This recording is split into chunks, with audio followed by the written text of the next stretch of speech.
Okay, so welcome. First of all, we're a little bit. I'm just going to move across here for a second, away from the screen, which I think I'm after breaking. Maybe I'll just turn it off. Okay, Jason King is my name. I'm the program manager with Get Ireland Walking. This is my fourth conference I've attended. So we were in Calgary in Canada in 2017. In 2018 we were in Bogota, Rotterdam in 2019, and then COVID happened and we haven't been anywhere since. So we didn't get a holiday this year and we got 100 miles up the road on a motorway. So we look forward to next year maybe to get away like yourselves. I'm involved with Get Ireland Walking since 2015, and we have a number of different pillars which we work across. Communities, I suppose, is very relevant here, where we would support the delivery of active community walking programs for older adults, but also different cohorts within communities across Ireland, in addition to 100 other different things as well. But I don't want to, I'm not here today to talk about myself, just introduce myself to you.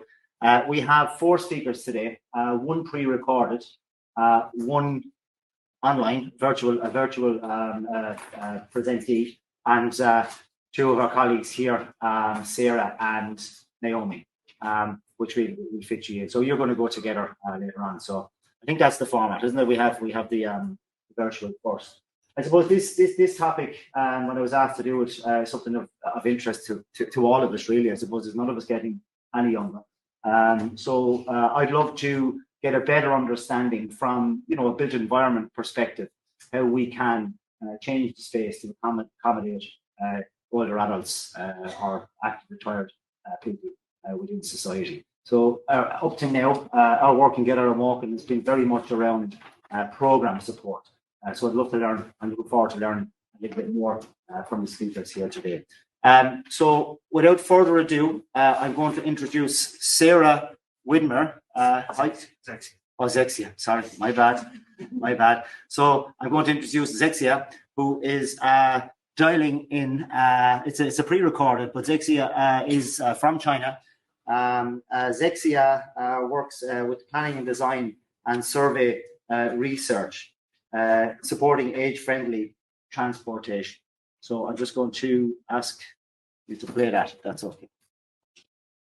Hello everyone, this is Wang Zexia from Guangzhou Urban Planning and Design Survey Research Institute. Our team keeps study on vulnerable groups like the elderly and the disabled. And our study focuses on the construction of a barrier-free environment and the spatial behavior characteristic of the vulnerable groups and proposes some transportation travel suggestions for them. And in the context of deepening of population aging, the construction of an elderly-friendly city is particularly urgent. In Guangzhou, there are 600,000 disabled people, 2.1 million elderly people, and 2.6 million children. So, creating an aging-friendly traffic environment is of great significance to the planning of Guangzhou.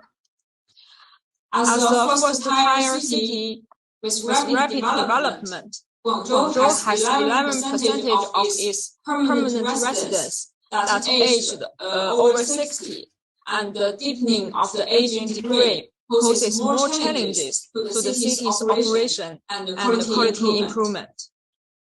And this picture, we can see, shows the resident space distribution of the elderly in Guangzhou.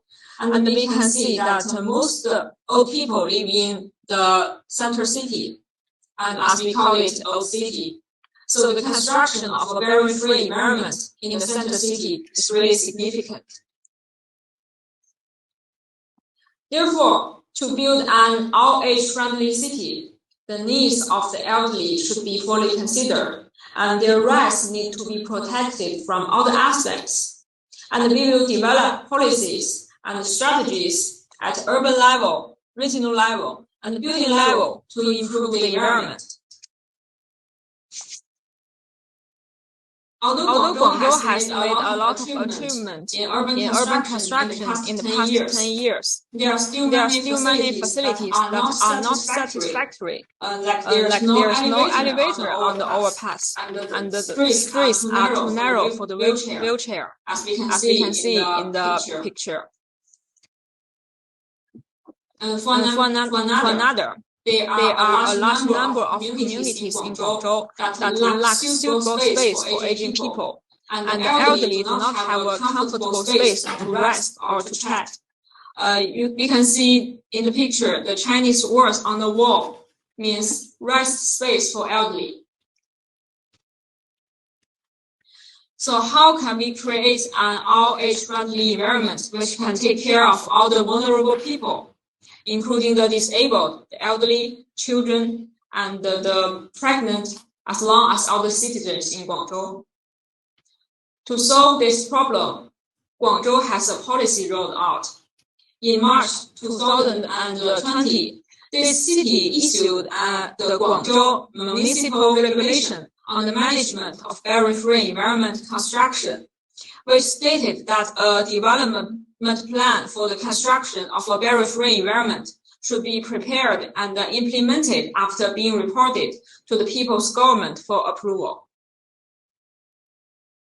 So our basic goal is to build a city with no barriers on the street, and the elderly can cross the street without any obstructions.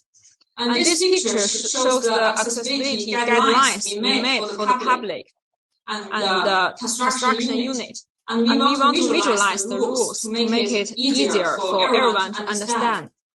As we can see, we make it like a comic book.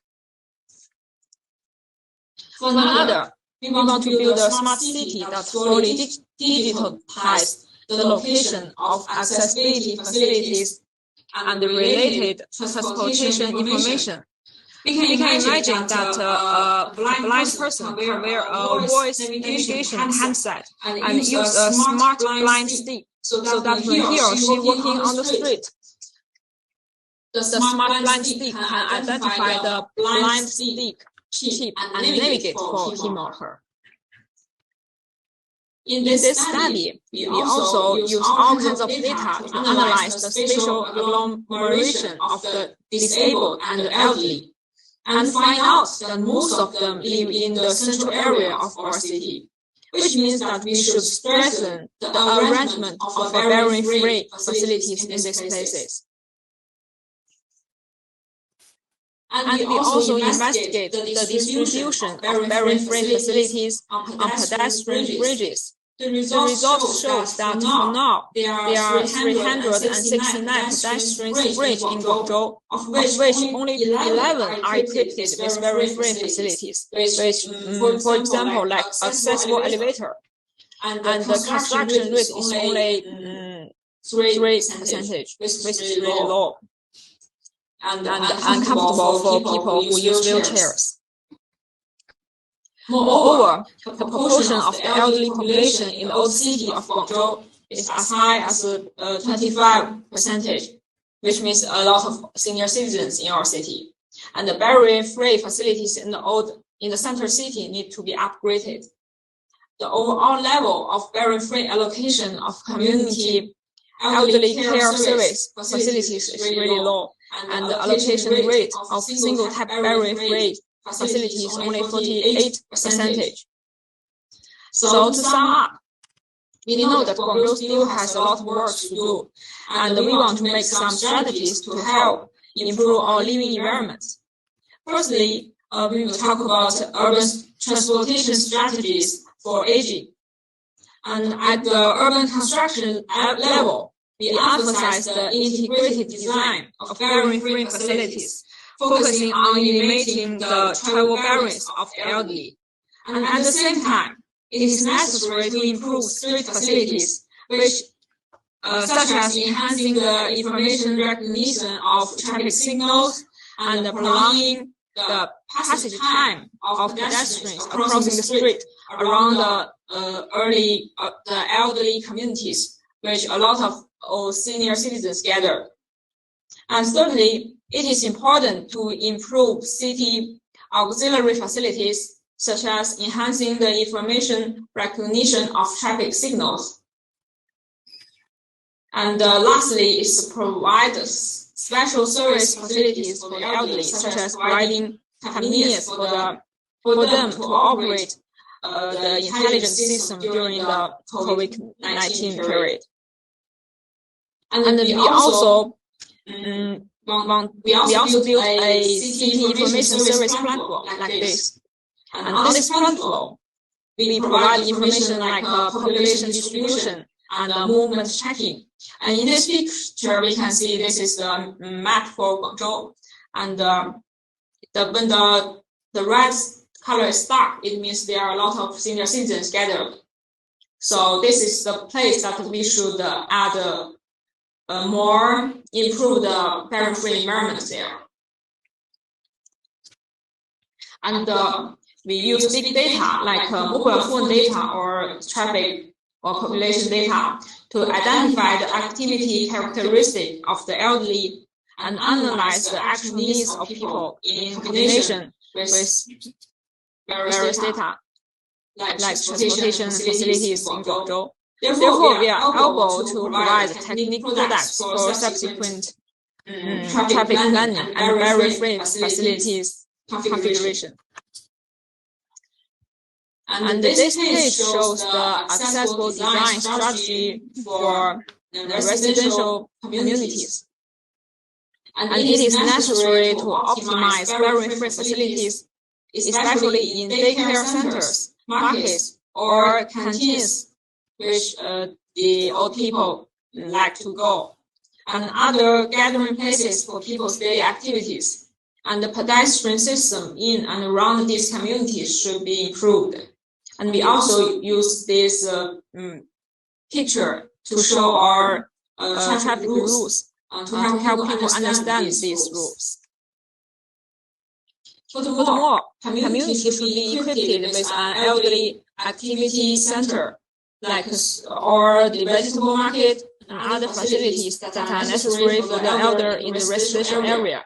The supporting service facilities in the community need to meet the design requirements of various free services. And if conditions permit, they should also provide like online shopping, express, directly delivered to the home, or calling for medical assistant, or arranging volunteer services and other community shared services.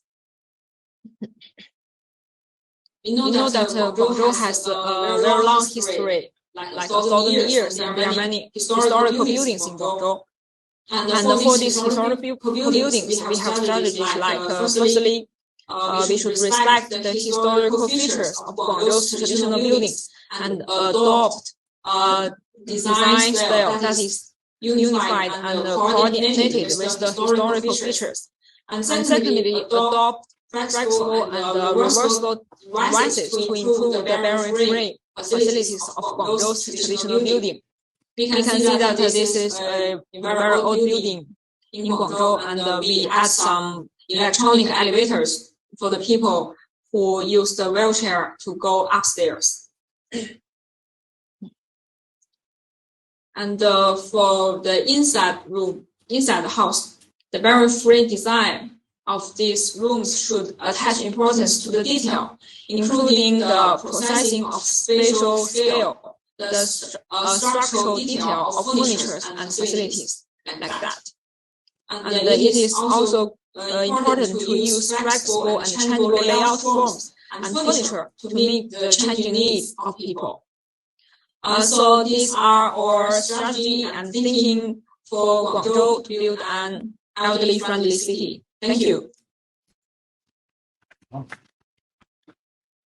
Give him a clap, I suppose. He's not here. It is pre-recorded. Okay. I suppose we'll swiftly move on to Sarah. Sarah Widmer. Am I pronouncing that right? I am. I think. Yes. Hello, Sarah Widmer. Yes. Sarah, you're in Switzerland. Is that right? It's absolutely right. So Sarah is replacing her colleague Rodrigo, who was due to speak today virtually. Is that right? And so Sarah, correct me if I'm wrong, but your title of your discussion is the Elderly Mobility Plan, including seniors, pedestrians in public spaces, and the organisation is the ATE, Association Transports of the Environment. She's muted herself. She's muted herself. Someone at her front door, maybe. She's gone. Amazon delivery. Yeah. I'm really sorry about that. As you understood, I'm replacing Rodrigo, and it's a bit of a last-minute improvisation. So I ask for your to forgive the kind of chaos that is surrounding us here.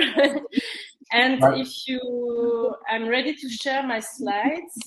You're most welcome, Sarah, and I'm just going to hand it over to you. So if you can share your slides, I'm sure you're after getting plenty of instruction on how to do that anyway. And Sarah, just before you start, we may hang on and do some Q&A at the end. So if you want to stay online, and maybe there's a question that the audience may pose. Yes, sure, I will. Thank you.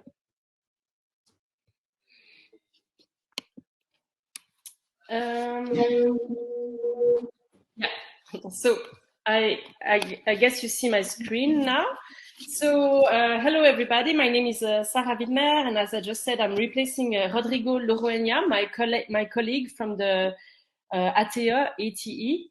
I come from Switzerland, and I work for the ATE, just like Rodrigo. And today I will talk about senior mobility plans, including senior pedestrian in public spaces. This is the plan of the presentation. I will start by saying a few words about my organization, which is the ATE. I will shortly present the Swiss context with the challenge of an aging population, and then I will move to present the tool that we are offering at the ATE, which is the Senior Mobility Plan, which is basically a tool that we offer to municipalities to adapt their public spaces to senior citizens. So now a few words about the ATEs. This is the Swiss Association for Transport and Environment. We are a Swiss non-governmental organization working in the field of sustainable mobility. Since 1979, we have more than 100,000 members, and we are active in Switzerland. We are not an international NGO, so we work in Switzerland, in the different regions of Switzerland. And as listed here by Rodrigo, we have three main fields of activity. We provide services to our members, for instance, discounts on insurances. We are working as a political actor. We are active lobbying at the regional and national scales for a more sustainable mobility. And we conduct a series of awareness campaigns and mobility projects, especially for children, to promote their active mobility and the safety and their safety on the way to school, and projects, mobility projects for senior citizens, just as the plan I'm going to present today.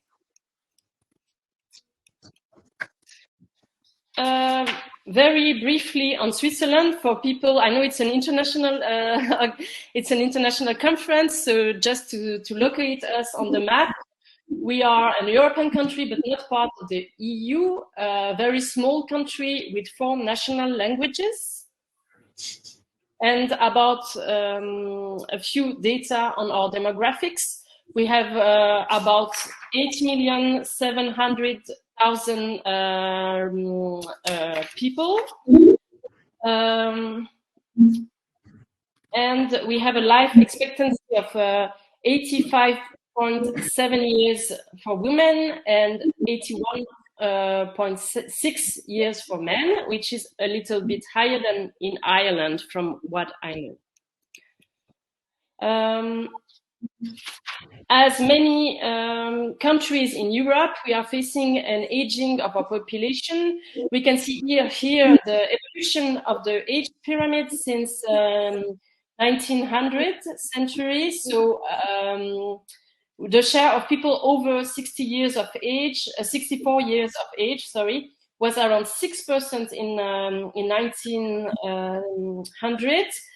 19% in 2020, and it will reach 25.6% in 2050. And over the same period of time, the proportion of young people, which means the people under 20, has fallen.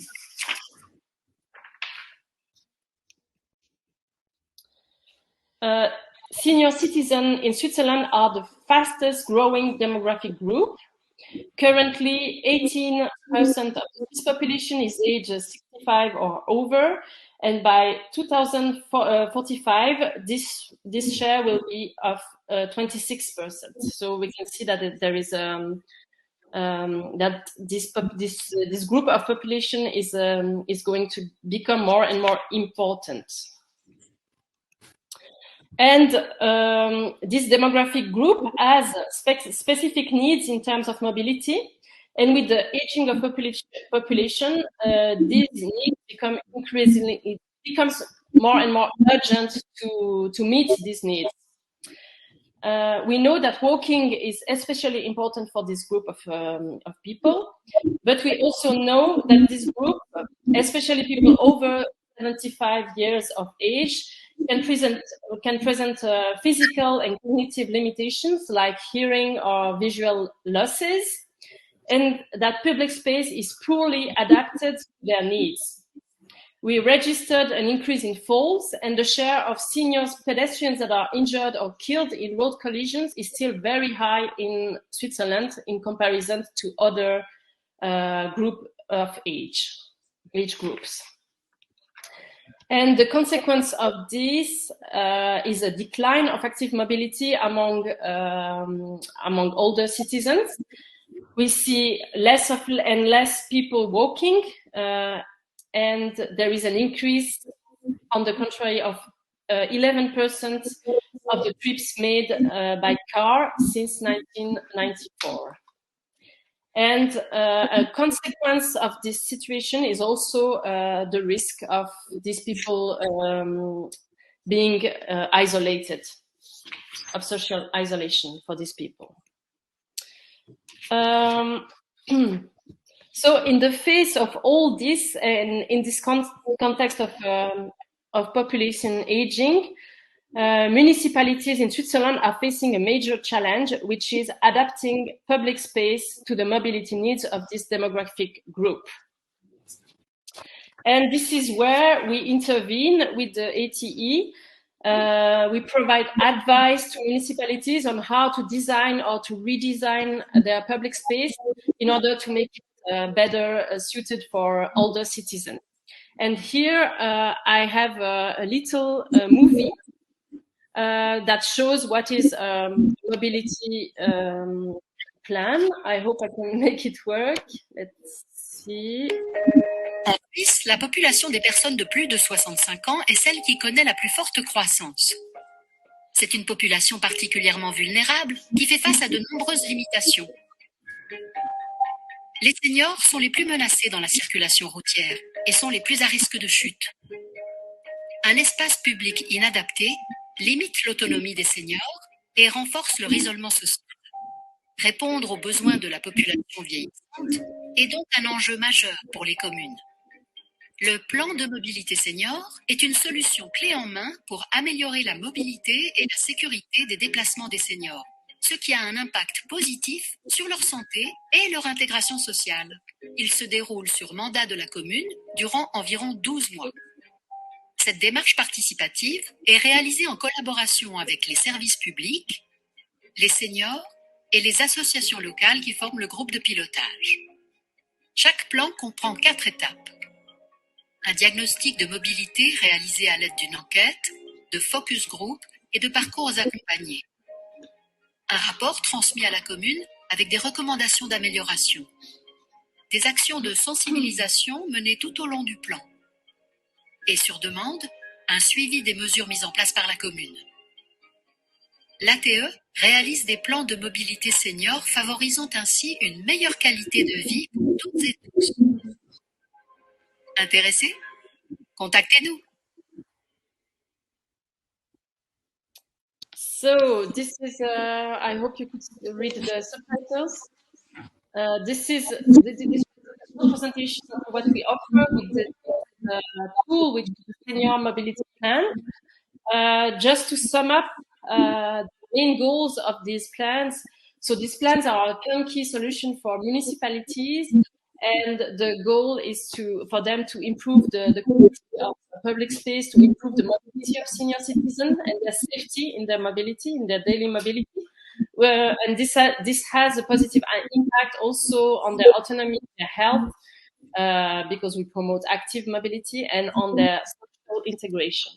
And as raised in the video in the last slide of the video, this is also an approach that improves the quality of life for everyone, not just the senior.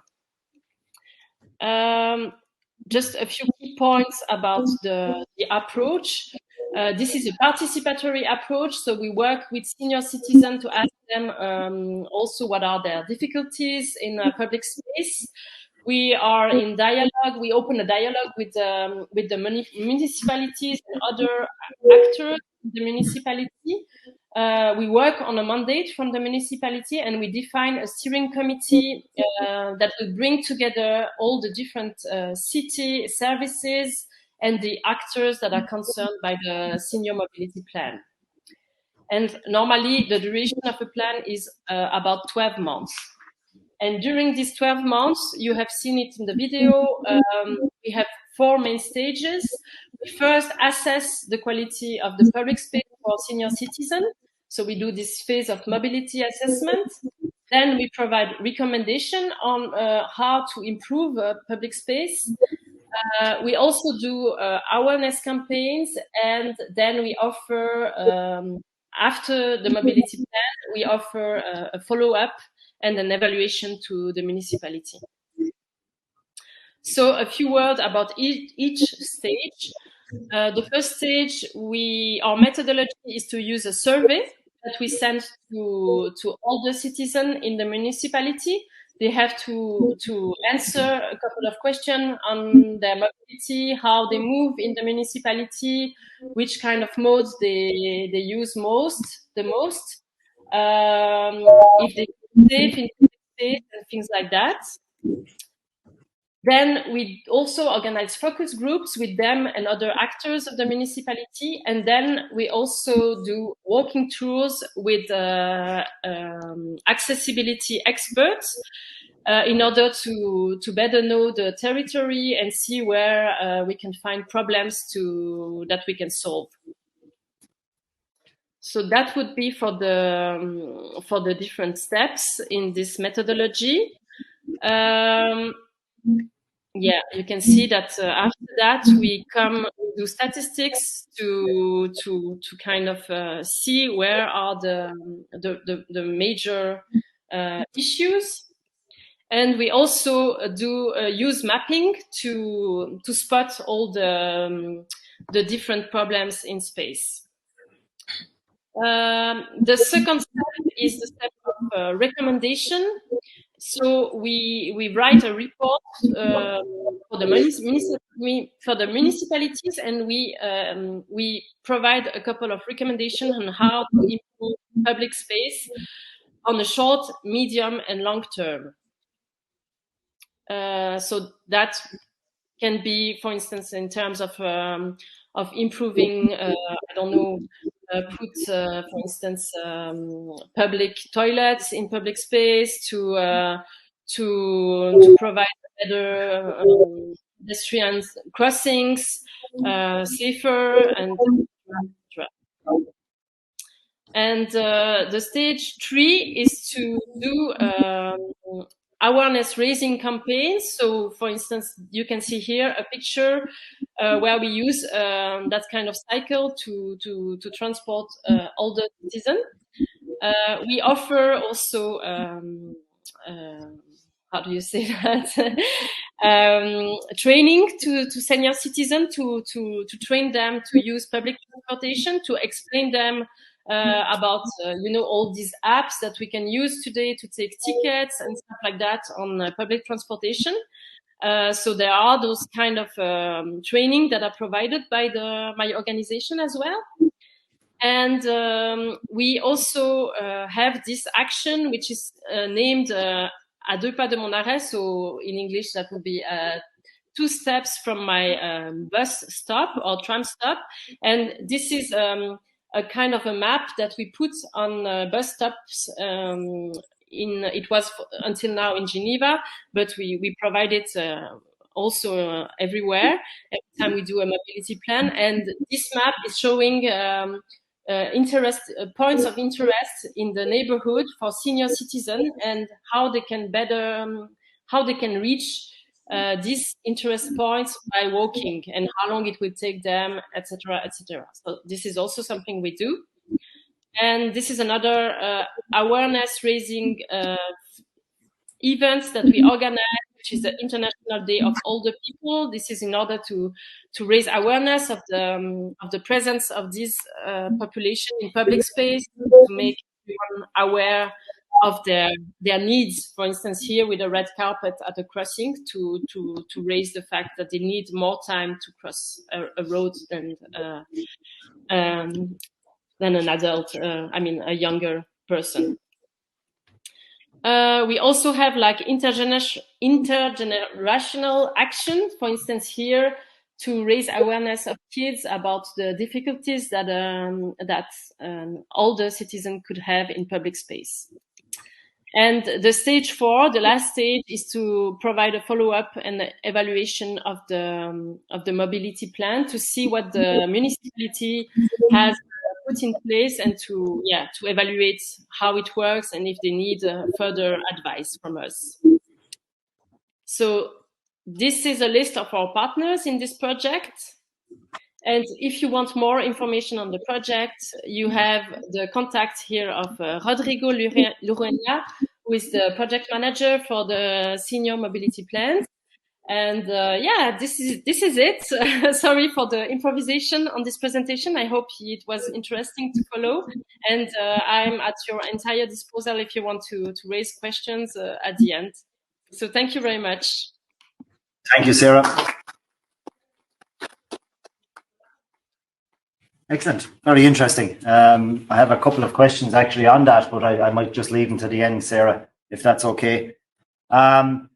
So we're going to introduce Sarah Ang from Singapore. I have a bit of a profile for you, Sarah. So I'll just introduce you if that's okay. You must be over your jet lag by now. Yes. Very much so, very much so. So we're delighted to have you here, Sarah, with us at Walk21 in Dublin. Sarah is an executive planner with an active mobility group through the Land Transport Authority in Singapore. And Sarah has led several initiatives with the LTA on projects of GIS-based planning studies, industry guidelines and practices and promotion of active mobility mindshare. Sarah, the stage is yours.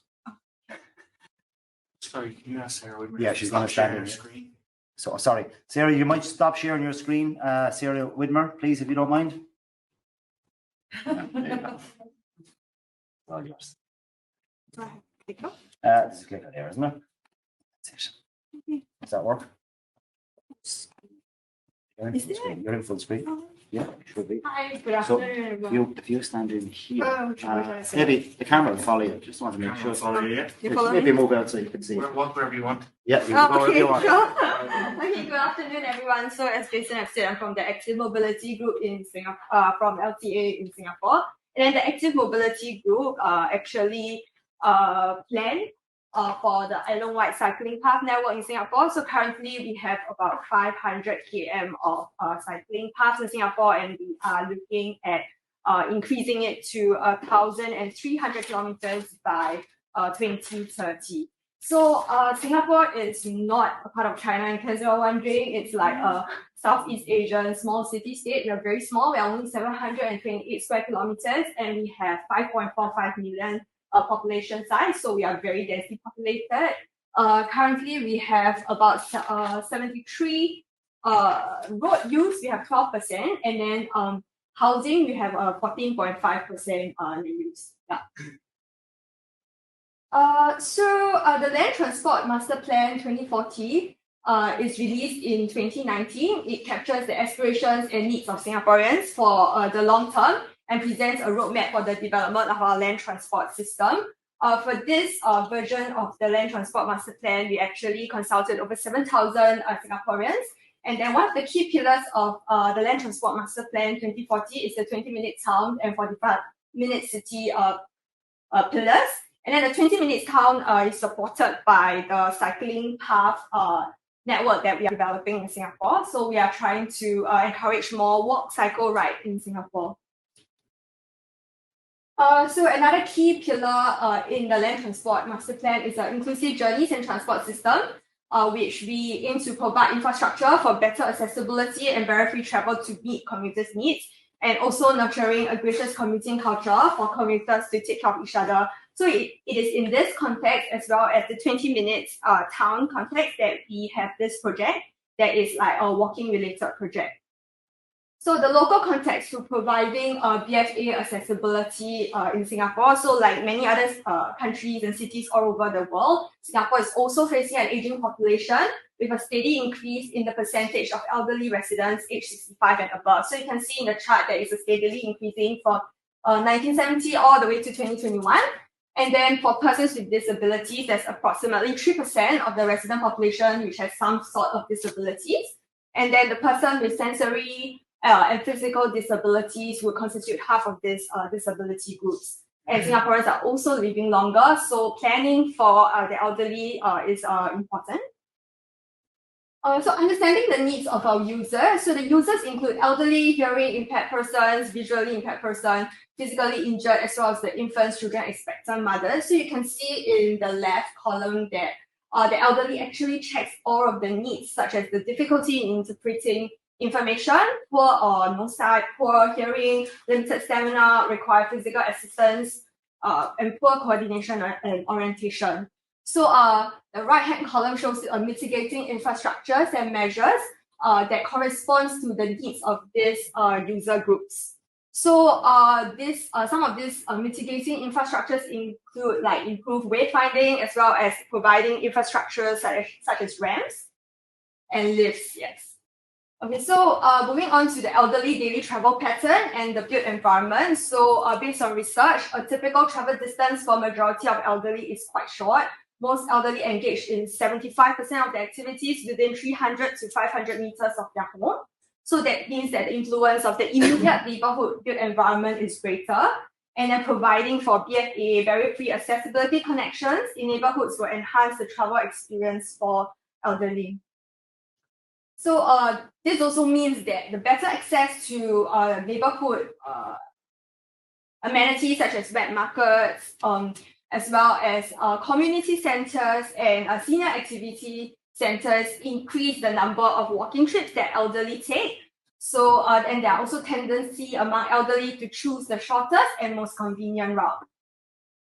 So the service radius for able-bodied and elderly within 5 minutes of walking distance is actually like around 400 meters and 300 meters respectively. And then the 400-meter walking distance is actually in line with the walkability studies around the world. And then it's also in line with the Land Transport Authority's public commitment for provision of bicycle parking and covered laneways. So therefore, we can see that 400 meters radius from home to key amenities are important, and it is a key feature in this project. So for this project, we look at two key features. I guess like we look at origin, which is the private and public housings within 400 meters radius of the destinations. So for this private housings in Singapore, you can see in the figure here is mostly like 1 story to like about 3 stories high. And then public housings are usually really high rise at the back of the picture. And then the list of destinations frequently visited by elderly, we chose a few, such as the MRT stations, which is the equivalent of subway, and then town centers, neighborhood centers, elder care facilities, community centers, polyclinics, as well as hawker centers, which are basically an amalgamation of food in a single space.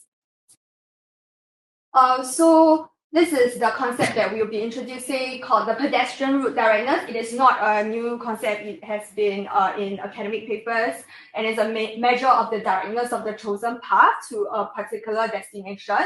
So PRD for short is the actual walking distance divided by crow-fly distance. You can see on figure 1 that the able-bodied PRD is actually length of stretch 1, which is in purple, divided by length of stretch 2, which is the crow-fly distance. And then BFA PRD is the length of stretch 3, which is in green, and divided by length of stretch 2, which is the crow-fly distance. So here I would like to highlight that the able-bodied PRD is actually a route, not just for able-bodied, but for all users, including BFA users. Then so BFA PRD is basically just for BFA users. So it measures the route directness for both able-bodied and BFA users.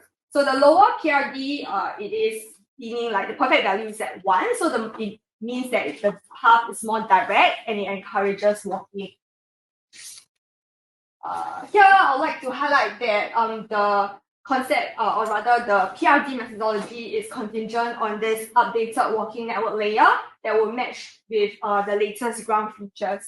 So it's very sensitive to details, and a small gap in network will actually result in overly long walking routes. So you can see in some of the screenshots below that the routing may not be very accurate. It will be very long. Yeah. So the inaccurate drafting will also result in routing error. So for this purpose of this study, a prelim cleanup of the walking network layer has been done. And then there are also ongoing efforts to clean up the walking network layer, which will be featured in another Walk21 session tomorrow at I think 11 a.m. So if you're interested in like data and how they're going to clean up the layer, you can turn up for that session. Yeah. So next, I'll move on to the proposed key performance index. So the walking routes for both able-bodied and BFA users within 400 meters of the key destinations that I talked about earlier are being studied in Singapore. So the PRD values are reviewed as a whole, and then there is identification of routes for improvement, and the proposed able-bodied PRD threshold is 1.5 to 1.9, while the BFA PRD threshold is slightly higher at like 1.6 to 2.2. So there's a reason for adopting a range. It is because like we would like to prioritize the worst stretches for improvement, basically the worst routes, and then it also takes into account the effects on the surrounding routes with localized improvements of individual routes. And it also considers collective improvement of directness in the area. So based on literature review, the ideal able-bodied PRD ratio ranges from 1.2 to 1.5.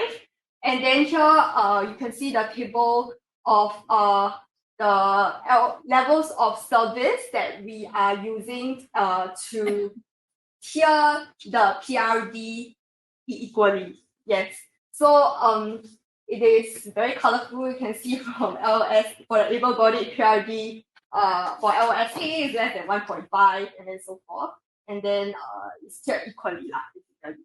Okay. Then based on suggested threshold, the LSA to C are the acceptable range for able-bodied and BFA PRD, and then the assessment of routes for improvement will start from LSD, which is the worst ones, which is highlighted in red. So for evaluating walking accessibility using PRD, as you can see in this figure on the right, most of the routes are green in LSA, meaning that it's rather direct. This is because of a high proportion of porous public housing, leading to generally low PRD ratio. This is observed in this particular town in Singapore. And then you can also see that the residential blocks are not fenced up, and they have like paved corridors and void decks, which is the photo on the left. But then the overall BFA PRD for town A is still at LSD, which is not perfect. I mean, not the best at the green color LSA. So that's because there are still some routes that are indirect. You can see a little bit of it in the figure on the right as well. So it really shows that the methodology is quite sensitive to the on-ground situation. So for town B, the BFA PRD is at 2.5, which is LSD, and it's not direct at all. So this is largely due to the circuitous road alignment, which is typical of private housing, and it generally leads to high PRD ratios. So we observe this in generally places with more private housing. You can see in the figure on the right, it's circuitous. And then the residential plots are typically cut side by side without paths in between, so there's hardly any shortcuts. So you can see it on the figure on the left, the photo on the left. So after assessing the PRD of the route, we will look at the route to see how we can improve using local infrastructure. So if you look at the figures on the right, the two screenshots, you can see that existing route for the cluster of public housing blocks, which we previously talked about, we expect it to be quite porous and direct, but it's actually at LSB, which is yellow color, which is not the best. But if we actually enhance the infrastructure, you can see on the right, it actually improves the PRD significantly to LSA. So it's really very context specific. We look at the routes individually to see how we can improve the route directness that will benefit the users and the elderly.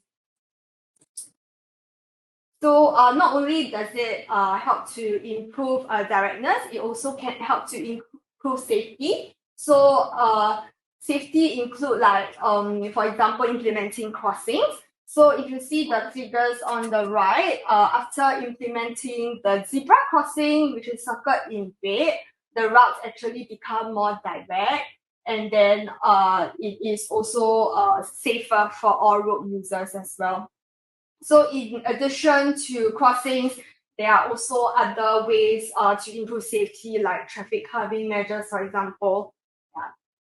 And then moving for next steps, we just like to share that actually the PRD analysis is a useful instrument for planners to plan, analyze, and prioritize resources for improvement of routes in the walking network. So it's also a systemic targeted approach to enhance BFA features in your community.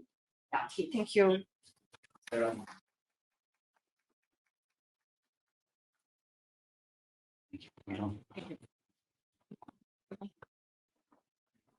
Thank you, Sarah. It was great, very informative.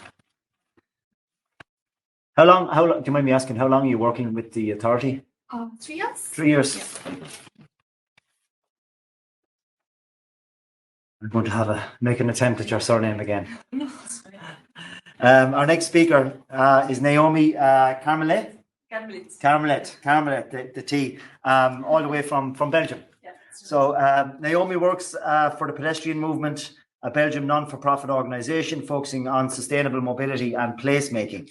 And Naomi is active in both of the organisation's two pillars. I won't try and pronounce them, I'll let you pronounce those as well. Enhancing the quality of public space, focusing on walkability, and also working to develop child-friendly school environments and safe routes to schools. Is that right? Welcome, Naomi.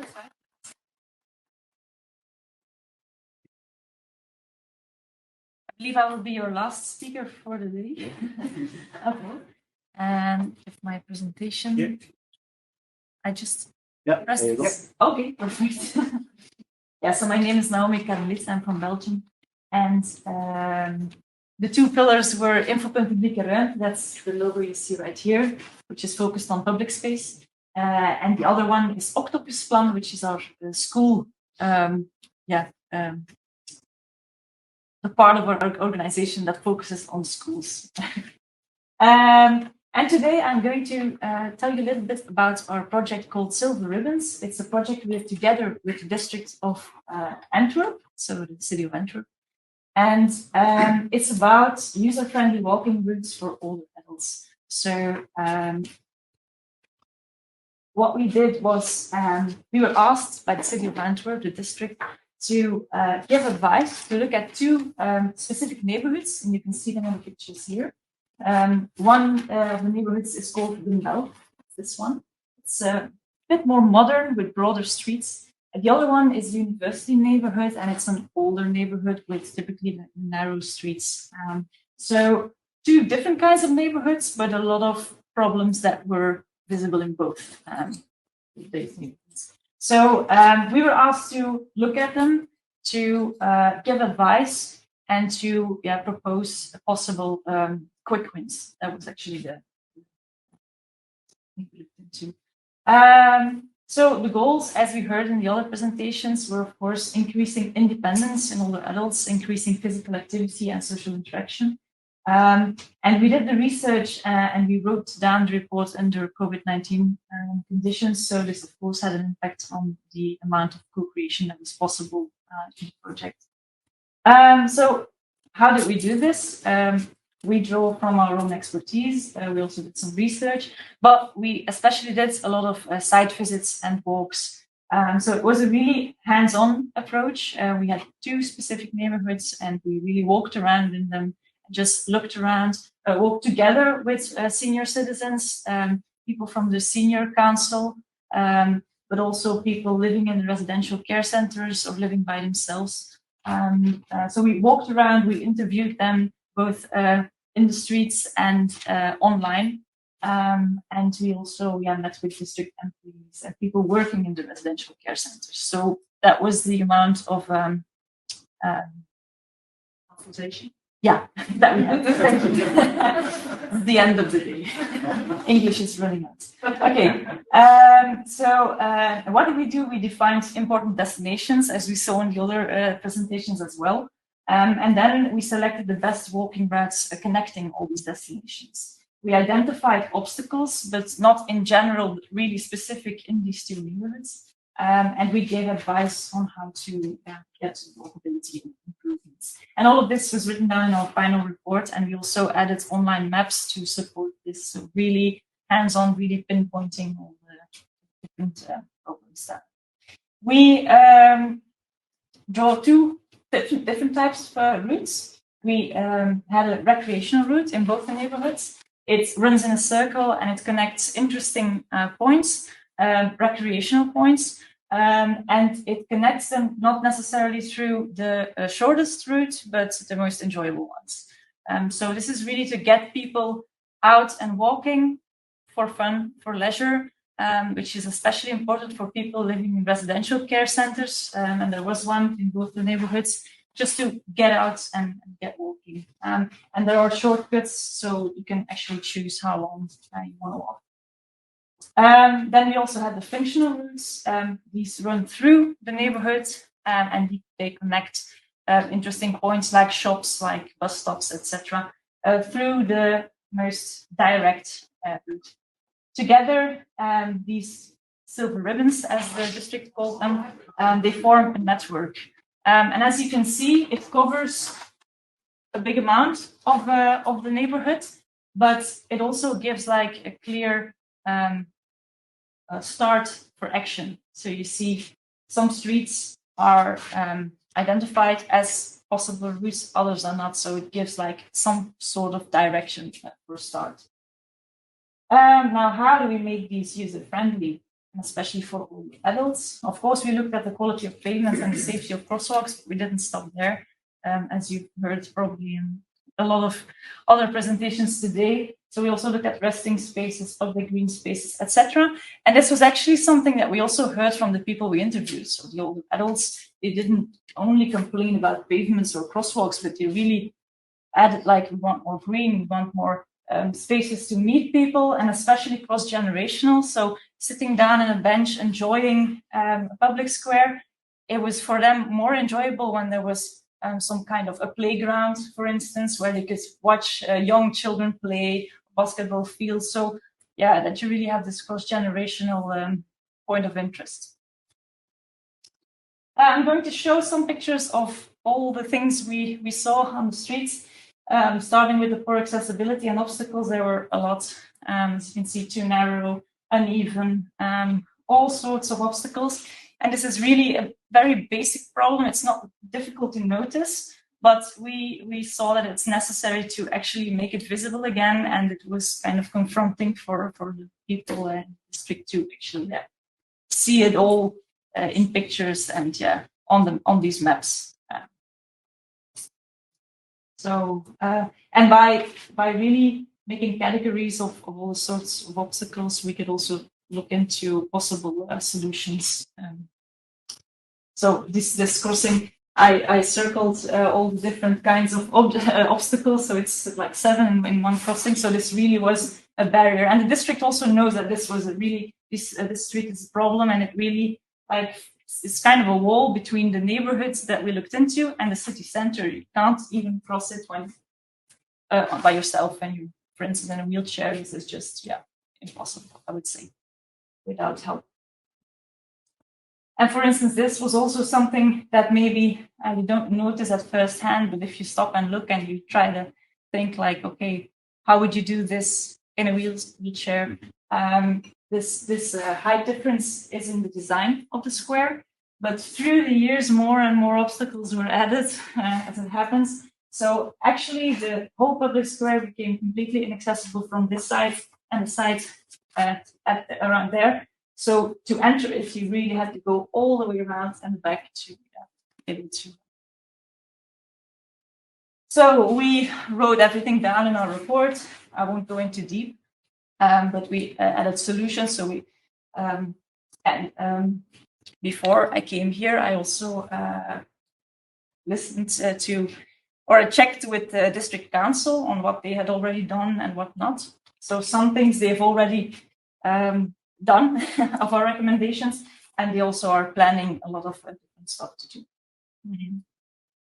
We did an additional walk with city officials to identify obstacles, and they've said that small problems are already fixed, and they're designing. There are designs and productions for bigger obstacles, so that's good, and we'll check in with them later on. But we're not really involved in the implementation, so we give the advising, we're checking in on how it's going, but we're not involved in the actual implementation at the moment. And they're also starting a communicative campaign on Save the Sidewalk, so that's to cover the obstacle problem. So they're doing things. That's nice to see. Little green space, that's a thing. As you can see in this neighborhood, there are green spaces, but there's a difference between the two color codes. So the lighter green spaces, that's actually semi-public space. Campus grounds from the university, for instance, they're not open 24/7. So if you could add them to the greenery, that would be a nice addition. But then you have to do things. You have to make like some sort of agreement maybe with the university to open it up, or to make it more visible, or to make clear that you can use it if you're not a student, for instance. So that's something that we wrote down in our report, for instance. But we also looked at more possible places in the public space to add more greenery by depaving, for instance. A shortage in benches.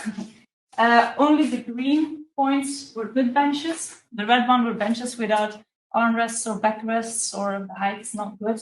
And the gray ones are in the semi-public spaces, or they don't belong to the city council. So not a lot. By really pinpointing them, you can see where there's missing links in the network. Some pictures of a bad example. And good examples, but used as bike stalls. So that's also a problem. So we did an additional walk. There have been extra benches placed at the site, and there are others ordered.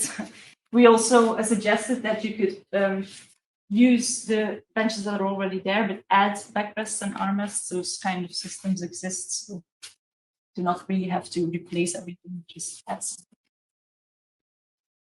This was an interesting one. The district is actually reforming streets in the university neighborhood into residential areas, which means that it's more of a focus on residential function, so not only mobility.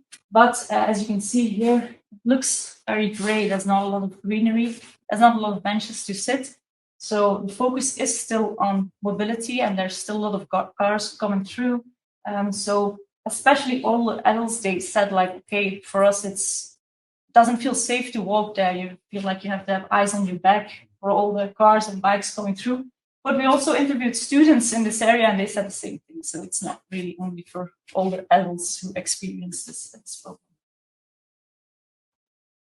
So in our report, we wrote all this down, but we also offered a different approach to these residential areas and things you could do. For instance, creating a walking lane between facades and communities, so you don't really divide it into pavement and what else, but you like kind of create an opportunity to walk there, but you can also walk on the other side. You're free to do that. Not a lot of recreation, color, or meeting spots. This was also a problem we saw in both the neighborhoods. So we offered some solutions. For instance, turning street corners into meeting spots. There were a lot of these corners in the newer neighborhood, the Bell.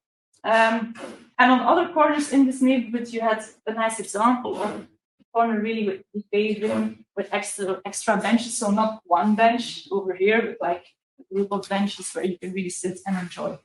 And you're actually already designing some of these street corners after the report, so that's nice to see. We also suggested that they could add more street art and stuff like that to bring more color. Also, this street here, you have this side is a residential care center. The other side is a school. So it's also nice to look at, okay, how can they maybe work together? For instance, this square is very near. Can it maybe be a meeting point for people picking up their children, but also for people from the residential care center to hang around, and in that way have this cross-generational meeting opportunities. Is there a sidewalk on the other side of those cars? Yeah, there is. So how can silver ribbons help? They offer a consistent approach. That's, I think, an important thing.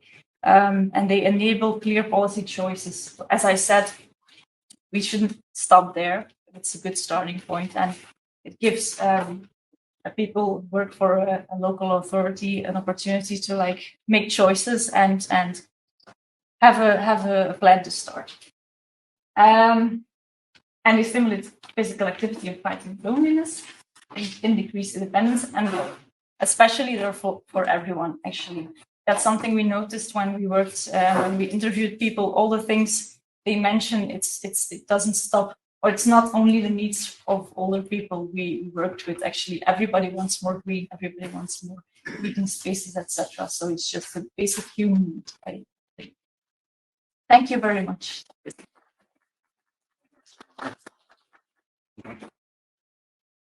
Great, thanks, Naomi. Sarah's still with us as well, and I'm sure we have some online viewers too. Thanks to everybody who presented here today, virtual and in person. I've made a few notes myself, but I won't hog the conversation. So if it's okay, I'll open it to the floor. If you have any questions for any of the speakers, please. All the hands are gone. Do you want to maybe come up here? Yeah, and just. Sorry, you might be something here as well. Do you want to maybe come up here, Sarah, if that's all right as well? Because you're on the video there. No, there's no questions there. He's not there. Come in here. I'll stand over here. So, first, go on, don't fight over it. I'm Ellen from the Dublin Second Campaign. I've noticed a few speakers yesterday at the workshop about children's routes to schools, and now today, both of you mentioned as well, the shortcuts. The shortcuts are important to people, and I'm wondering, in Ireland we have a problem with shortcuts that people often don't want them in their neighbourhoods. They perceive them as bringing out social behaviour, and shortcuts people actually are able to campaign and get them closed down. So have you any tips about how to sell shortcuts to a community? Because children want them, old people want them, people with disabilities want them, but residents don't want them. Do you have any tips about how you persuade people, or is it a case of we're putting it in and we'll see how it goes? And that's to say any of you. Who wants to take that? Well, we're a non-profit, so we usually work together with local authorities. And when I do a project, it's always a co-creational project where we talk a lot with people, so that would be like a part of the participational steps. So we would never say like, okay, this is coming here, and sorry. So, but do I have tips? No, not really. I know the problem. This happened in Antwerp not long ago. It was a hotel who they placed a bar, as you call it, to close off this kind of shortcut. It's public space, but they closed it off because they didn't want people hanging around there and people that were like, Antisocial. yeah, that were So, but people came out. They came out and they protested. So people of all ages to open it up again. So yeah, it's a problem that. I have just to jump in there before yourself, Sarah. I have Ellen, isn't it? I have heard before at previous conferences of discussions and dialogue with planners early on. So you're building a residential area, new developments more so, and they don't put in the footpaths or the sidewalks or the until it's actually embedded. Residents are in there now. Look, it's chicken and an egg. Do you want that? Do you want to start to live in that? But the children and the people will actually carve the path then on the grass of the shortcut, and that's then where you build that space or those connecting shortcuts. That has worked. Would it work in an Irish context? I think it's necessary to talk with the people who live near the shortcuts you want to place there, and maybe do something more with it. So not just opening it up, but maybe if it's something that would be a shortcut that would be used by a school, for instance, you could have the children make it into something of their own, adding some kind of art project alongside this shortcut to make it into something more than just opening it up. Destination. Not make it like dark alleys. Yeah. Make it light. Make it bright. Yeah, exactly. Even on day you have to have it light, so it's livable for everybody. I think that's a big part of it.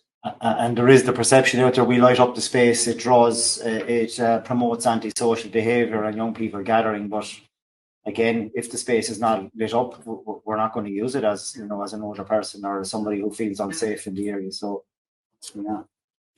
Sarah, do you want to maybe comment on that? Okay, so interestingly, we have actually tried to apply this methodology of the pedestrian route directness index to shortcuts in Singapore. So we call it non-roadside paths, but it is shortcuts. I think from a planner's point of view, we are very supportive of shortcuts. But then in a practical point of view, we always struggle with getting funding for it, or maintenance is always an issue. In Singapore, it would be more of having different landowners. It's all state-owned, but then we would have issues of which agency should be the ones taking up the shortcuts. So definitely from a planning perspective, we would be more than willing to work with, for example, developers to actually have through block links. So in Singapore, we try to work with the developers to have through block links where they open 24/7. So that it cuts through the shopping malls, so that people can just access from, for example, the subway to their homes more easily cutting through. Yeah, and then there are also paths that for example, when there are new developments, we try to just work with them to safeguard space for shortcuts. Sarah, online, Sarah Widmer, do you have any comment on that question, or did you hear that question? I've heard it, and I have listened to all the comments, and I don't have anything to add to that. But yeah. Okay, thank you, Sarah. Yourself. Clara from Cycling Without Age in Ireland. Clara, how are you? And it leads on from Ellen's question. And in one of Sarah's images, she had Cycling Without Age tri-shawls, the ones in Geneva. And the problem with those is they've got two wheels in the front. Wheelchairs, similar. Dishing. Does the speakers understand the concept of dishing, where it's the move from the surface from the road to the path? Okay. Now, when contractors are doing that in Ireland, and they do it in my own local neighbourhood, they put a plank of wood to stop the cement coming out onto the road. That creates a lip. Now, the lip needs to be, probably just that high. But if you hit that with two wheels or with a wheelchair, you create a really nasty jolt to the passengers. And it's not something that the councils are aware of, because they just employ a contractor to put in the dishing. And the problem is then that it may be fine for a bicycle to go across, but not anything with two wheels, and even a buggy. Without suspension, or you hit it, and it's a jolt. And if your passengers are frail, and obviously trishaw passengers are frail, wheelchair passengers are frail, maybe they're frail. Yeah, you know, it's just bad, poor design and lack of integrated thinking. So I don't know if any of the speakers have come across that or have managed to resolve that, but it's an issue all around. I'm taking pictures and sending them to my local authority to highlight the good and the bad and the ugly. So just... It's a really good point and something that's probably overlooked, isn't it? And I'm just trying to get a picture in my head. So is it a curbside? Is it It's where the road meets the shortcut or the park access, okay, or any so it's that little transition. Yeah. But if contractors put in a plank of wood to stop the cement sliding, which makes sense when they're doing it. to them it does, because they're big fellas in trucks. Yeah. They don't see what it's like from the ground, literally from the ground. It has to be smooth. Sarah, Naomi, any comments or? Well, I didn't know this technical aspect, but it's interesting to hear. Yeah. It would have a red circle on your photo when you see it. Yeah. Well, but we did, and we noticed that it has to be lowered down. But the small ridge, that's an important obstacle, even a small ridge. But I never heard that they like put a plank to stop the cement from blowing. So that's interesting to. Yeah. That's a really good point. Thanks for that, and thanks for sharing that. Have we any more questions? Yourself, sir? Yeah, just wondering when you were showing there the lovely maps and stuff and how you got things done. With green areas, whereas they were private owned and stuff, did you get much objections getting them opened up for public use, or was it easy enough to do? Because we've had the same problem here. We have a lot of big parks in the city centre area, especially, that would be non-enterable to anybody living in the city centre. No, it would be difficult. And as I said, we're not at this moment involved in the really implementation of it. But we did speak, for instance, at the university for students. They asked us to come, and we mentioned it, and they seemed open to it. But we know it's always difficult to there's legal questions involved, like who's responsible when something happens. But I think it's something you hear more and more, like opening up these semi-public spaces. So we should try. But it's there would be like people who say out of question. Nothing. But the places I showed you now, they are actually open during the day, so you could visit them.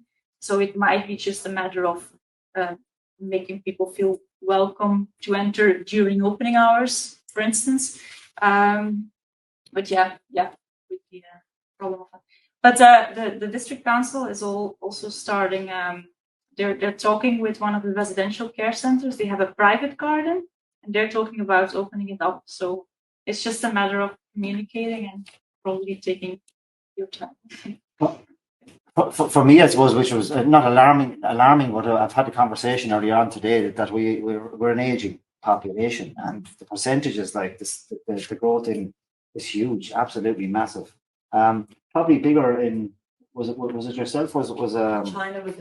China was the biggest one, wasn't it? It was from 18 to 26% in something like the next 23 years. But in Ireland, in most of the developed world, I suppose you would say that we're having less and less children, so therefore the population is increasing. So this is something that we can't really sit on for too long. It's something that needs to happen, and needs to happen fast, because to influence to influence change in 20 years is not easy. It's a long road, and we heard a lot of stories here today of 10-year projects or 15-year projects, and they're really only starting to embed, to influence that change. So it's a bit of a red flag, if I'm being honest with you. But I suppose the question I was going to ask then, if we change the public realm space to accommodate older adults or an aging population, who else does it benefit? Who else does it benefit? I know probably children and young people are probably the first would come to mind, but